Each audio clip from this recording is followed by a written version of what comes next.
Hello दोस्तों, तो चलिए आप लोगों को फिर से एक न्यू वीडियो में स्वागत है। इससे पहले वाले क्लास में हम लोग लेक्चर 3 तक किए थे।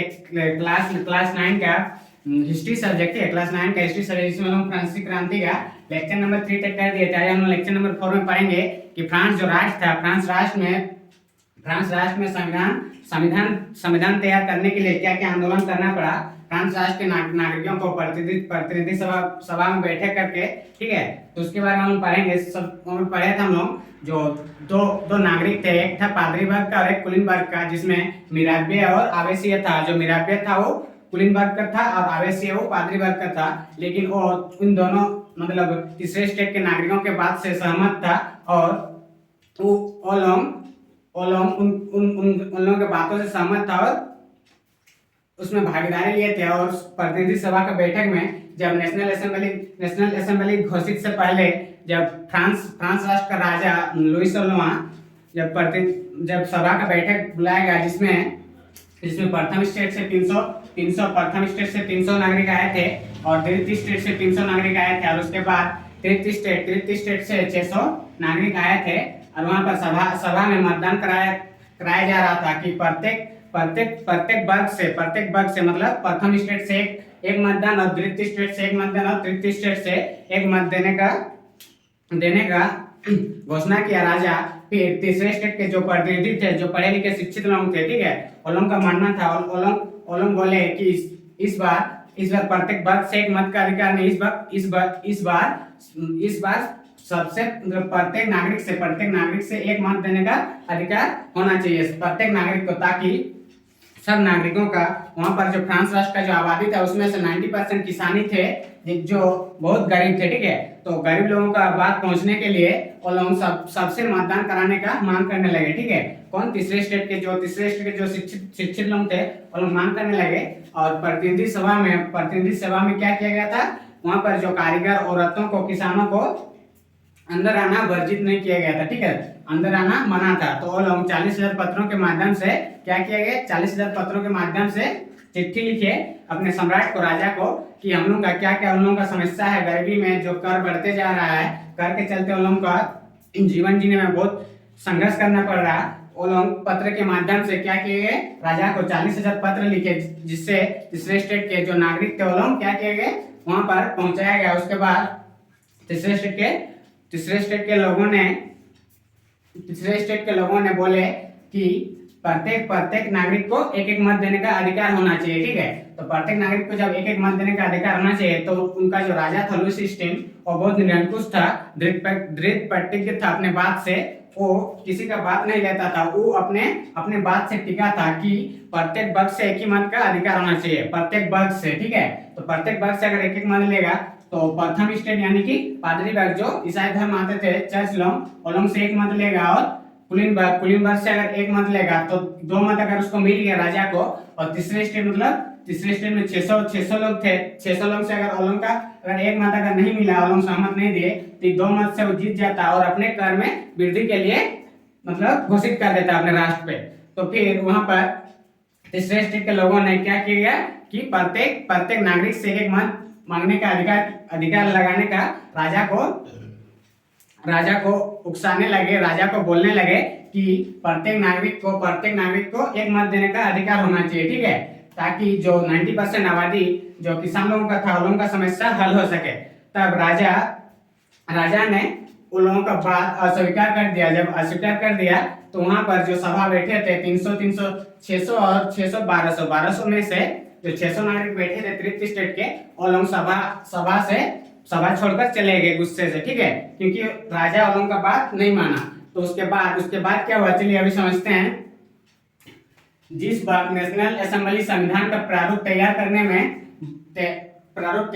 व्यस्त थी, पूरा फ्रांस आंदोलित हो रहा था, ठीक है। जिस बात नेशनल असेंबली मतलब जब वो लोग संविधान छोड़कर मतलब सभा छोड़कर चले गए, सभा छोड़कर उसके बाद लोग क्या किया गया, नेशनल असेंबली का गठन किया गया। नेशनल असेंबली मतलब वहां पर बहुत सारे जो तीसरे स्टेट के जितने भी नागरिक थे, सबको गठन करके वहां पर जोर से सबको समझाने लगे कि हम लोग इस बार बड़ा आंदोलन करेंगे, हम लोग अपना संविधान लगाएंगे इस राष्ट्र पर, ताकि सरकार जो राजा है वो कर में वृद्धि न कर सके और प्रत्येक नागरिक से जो प्रथम स्टेट, द्वितीय स्टेट, तृतीय स्टेट, तीनों समाज से राजा कर ले सके और जितना भी कर हम लोग का है वो हम लोग को क्या क्या मतलब हम लोग को स्वतंत्र से जीने का अधिकार मिले। तो उसके लिए वो लोग मतलब संविधान का प्रारूप तैयार करने के लिए वो लोग क्या किए गए, नेशनल असेंबली का गठन किया। नेशनल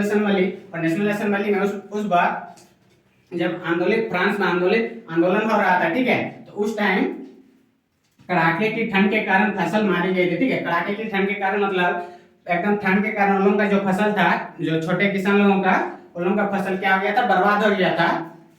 उसके बाद और पावरोटी की कीमत आसमान छू रही थी। और पावरोटी मतलब उन लोगों का जो खाने का वस्तु था, जो पावरोटी था वहाँ फ्रांस राष्ट्र में, उसका क्या हुआ था, उसका आसमान छू रहा था, मतलब उसकी कीमत में वृद्धि होते गया और उन लोगों का फसल खराब हो गया, ठीक है। तो उस टाइम उन लोगों का इतना महामारी फैलते गया, कीमत में वृद्धि होने लगा, फसल खराब होने लगा। तो गरीब होते गए और अमीर होते गए। उन दोनों का मतलब दोनों का डिफरेंस बढ़ते गया। फिर बेकरी की दुकानों पर घंटों के इंतजार के बाद गुस्सा ही और होता ना, बेकरी की दुकान पर मतलब उन लोगों का जो पावरोटी होता था, उन लोग खरीदने के लिए उन लोगों को बहुत इंतजार करना पड़ता था। तब वो लोग गुस्से से, जो वहाँ के जो औरत थे, वो लोग गुस्से की भीड़ ने दुकान पर धावा बोल दिया। गुस्से की भीड़ ने मतलब वो लोग गुस्से एकदम पूरा गुस्से से जो औरत लोग थे वहाँ के, वो लोग अनाज के लिए, अपने पावरोटी के लिए क्या कर दिया गया, वो लोगों का जो आबादी थे 90% के जितने भी थे, सबको क्या किए गए, एकदम पूरा दुकानों पर, जो अमीर लोगों के जो दुकान थे पावरोटी के, उस पर धावा बोल दिया। मतलब पूरा एकदम जबरदस्ती एकदम छीन के ले जाने लगे, ठीक है। उसके बाद दूसरी तरफ सम्राट ने सेना को पेरिस में प्रवेश करने का आदेश दे दिया था, ठीक है। दूसरी तरफ जो उन का सम्राट था लुईस 16वां, वो क्या किया गया था, पेरिस जो फ्रांस राष्ट्र का राजधानी है, पेरिस में क्या किया गया था, सेना को घुसने का आदेश दे दिया था। और वहां पर जो नागरिक थे उनको मार देने का आदेश दे दिया गया था। तब गुस्से से कुद्र भीड़ ने 14 जुलाई को बास्तिल पर धावा बोलकर उसे नेस्तनाबूद कर दिया। मतलब 14 जुलाई 1789 को जब उसका राजा, फ्रांस का जो राजा था, वो क्या गुस्से से अपना जो सेना को पेरिस में घुसने का आदेश दे दिया। तब ये लोग जो तीसरे वर्ग के जो लोग थे, प्रतिनिधि सभा जो बैठाया गया था नेशनल असेंबली, ये लोग टाउन हॉल में नागरिक को गठन किया गया। और उसके बाद ये लोग राजा से जंग लड़ने के लिए हथियार खोजने लगे। हथियार की खोज में 100 का समूह था। 100 का समूह में वो लोग का जो बास्तिल का किला था पेरिस नगर में, वो बास्तिल का किला को ढा दिया गया, ठीक है। कौन ढा दिया गया, जो मतलब हजारों की जो भीड़ थी, वहां पर 7,000 लोग थे। जो टाउन हॉल था जो इकट्ठा हुए थे, 7,000 लोग में वहां पर उसमें औरत भी थे और किसान भी थे, आदमी भी और औरत भी 7,000 लोग थे। और जो बास्तिल का किला था जिस पर धावा बोल दिया था, बास्तिल का किला में 7 कैदी थे और एक कमांडर था जिसको मार के खत्म कर दिया गया उस भीड़ ने। उसके बाद वहां पर जो भी हथियार मिले, हथियार को जब्त कर लिया गया और जितने भी नागरिक थे, किला को ढा दिया गया। उसके बाद वो लोग गुस्से से मतलब हथियार की खोज में निकल पड़े, ठीक है। उसके बाद देहाती इलाकों में गांव यह अफवाह फैल गई कि देहाती मतलब जो लोगों का गांव का इलाका था, उसमें अफवाह फैल गया था कि राजा का जो मतलब सेना को भेजने का आदेश दे दिया था। उसके बाद फिर अफवाह फैल गया था कि जागीरों के मालिकों ने भाड़े पर लठेतों लुटेरों के गिरोह बुला लिए हैं, ठीक है।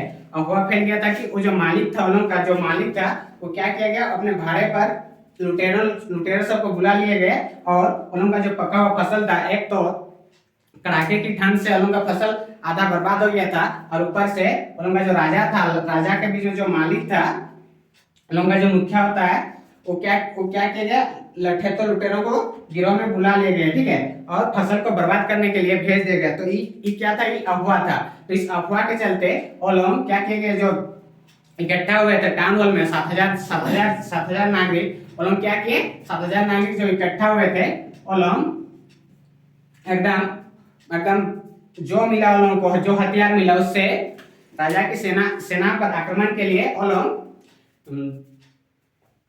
ओलोंग राजा की सेना से आक्रमण के लिए ओलोंग हथियार की खोज में निकल पड़े थे और सब कोई एकदम गुस्से से फसल को बचाने के लिए लुटेरों सबको पीटने के लिए बहुत सारे जो भी हथियार मिला ओलोंग का घर में उससे ओलोंग निकल पड़े।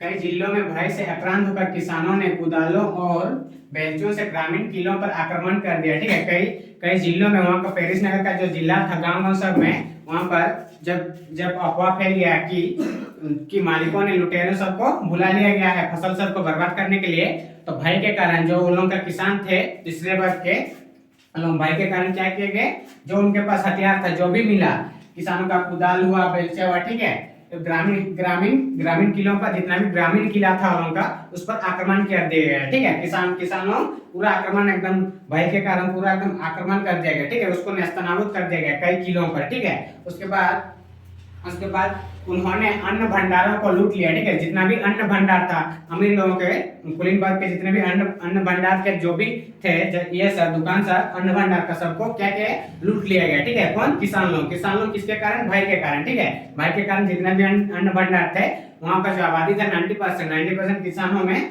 उन्होंने क्या किया गया, पूरा एकदम अफरा तफरी मच गया। और उसके बाद क्या किया गया, वहां पर जो भी मिला उन लोगों को, ठीक है, जो भी हथियार मिला उससे क्या किया गया, उस हथियार से उस किला सबको ढा दिया गया। उसके बाद जो भी मिला अन्न सब क्या गया, जब्त कर लिया गया। ठीक है, जब्त कर लिया गया मतलब लूट लिया गया। ठीक है, उसके बाद समझेंगे और लगान संबंधी दस्तावेजों को जलाकर राख कर दिया गया। ठीक है, लगान संबंधी दस्तावेज जो मतलब उन लोगों का जो ये था दस्तावेज सर उस सबको क्या किया गया, जलाकर राख कर दिया गया उन लोग गुस्से के कारण। ठीक है, कुलीन बड़ी संख्या में जगीरें छोड़कर भाग गए। ठीक है, कुलीन वर्ग में कौन थे? कुलीन वर्ग में थे जो द्रिप्त स्टेट के जो थे कुलीन वर्ग लोग क्या किए, बड़ी संख्या में लोग भाग गए। जब वो लोग का दुकान से जो अनाज था किला सबको ढा दिया गया, उसके बाद अनाज सबको जब्त कर लिया गया, तो लोग बड़ी संख्या में क्या करेंगे, वो लोग वो जगह छोड़ के जिला छोड़ के भाग गए। ठीक है, जिला छोड़ के भाग गए। कई तो विदेशों में जाकर शरण ले लिया गया। ठीक है, विदेश में भागकर जिनके पास पैसा था धन था वो लोग क्या किए गए, विदेश सब में जाकर शरण ले लिए। और लोगों के भय के कारण जो किसान लोग उतना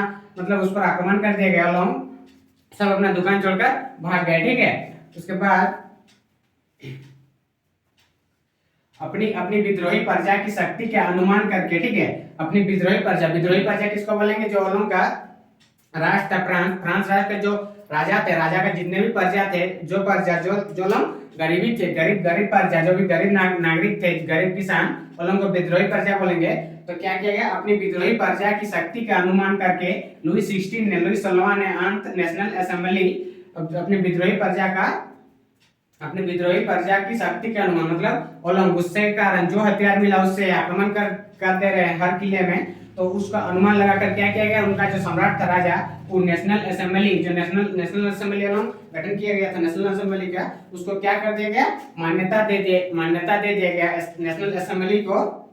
और यह भी मान लिया कि उसकी सत्ता पर अब से संविधान का अंकुश होगा। ठीक है, उनका जो राजा था वो राजा देखते देखते वो राजा दिन ब दिन देख रहा है कि जो उनका प्रजा था विद्रोही प्रजा, वो लोग दिन ब दिन क्या करते गए, अपना किला सबको ढा दिया गया और एकदम जो भी दुकान था अनाज को जब्त कर लिया गया। उसके बाद उसका जो भी विद्रोह एकदम पूरा विद्रोह करते जा रहे थे अपने राष्ट्र पे, तो लोग क्या किए गए, डर के मारे उसका जो राजा था लुई 16 वो क्या किया गया, लुई 16 को अपने नेशनल असेंबली को मान्यता दे दिया गया कि अब से जो इस राष्ट्र पर फ्रांस जो राष्ट्र पर अब क्या संविधान का ही अंकुश होगा। ठीक है, मतलब राजा जो निरंकुश था उसको उस निरंकुश राजा का जो भी उसका कानून था, कानून को तोड़ के लोग क्या किया गया, संविधान लागू कराने का राजा को संविधान लागू कराने का विवश किया गया। उसके बाद राजा ने क्या किया, राजा ने सबको संविधान लागू करने का आदेश दे दिया। उसके बाद राजा ने यह मान लिया कि अब से जो होगा फ्रांस राष्ट्र का वो संविधान तय करेगा। ठीक है, उसके बाद हम लोग समझेंगे यहाँ पर 4 अगस्त मतलब 4 अगस्त 1789 की रात को 4 अगस्त 1789 की रात को नेशनल असेंबली ने कार्यों, कर्तव्यों और बंधनों वाली समानती व्यवस्था।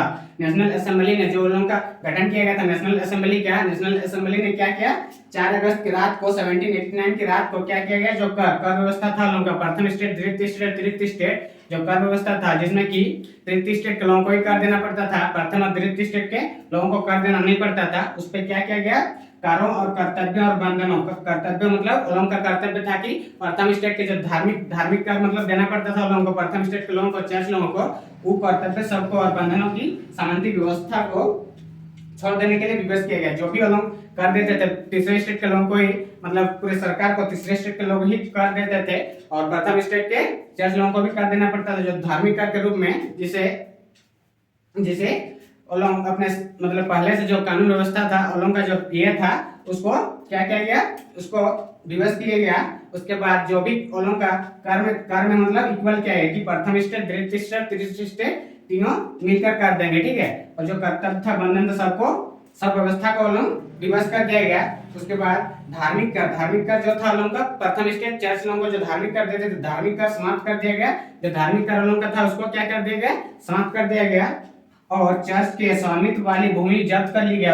चर्च लोगों का जो भी धार्मिक कर चर्च लोग लेते थे, और उसका जो भी भूमि था, जो भी वो लोगों का मंदिर था, उस सब जगह को क्या कर लिया गया, जब्त कर लिया गया। मतलब वो लोगों से जो भी भगवान मतलब धर्म के नाम पर जो भी जगह था, सब जगह को जब्त कर लिया गया। और उसके बाद इस प्रकार कम से कम 20 अरब लिरवे की संपत्ति सरकार के हाथ में आ गई। इस प्रकार मतलब जो धार्मिक कर था उसको भी समाप्त कर दिया गया, और जो भी लोगों का जगह था, जगह सबको भी क्या किया, जब्त कर लिया गया। उस प्रकार 20 अरब का जो लिरवे था, लिरवे मतलब लोगों का जो करेंसी था लिरवे, तो 20 अरब लिरवे का सरकार के पास आ गया, ठीक है। 20 अरब लिरवे आ गया सरकार के हाथ में। तो जो राजा था फ्रांस का लुई 16वां, वो 12 अरब के कर्ज पे डूबा हुआ था, ठीक है, 12 अरब के कर्ज पे था, और उसके हाथ में 20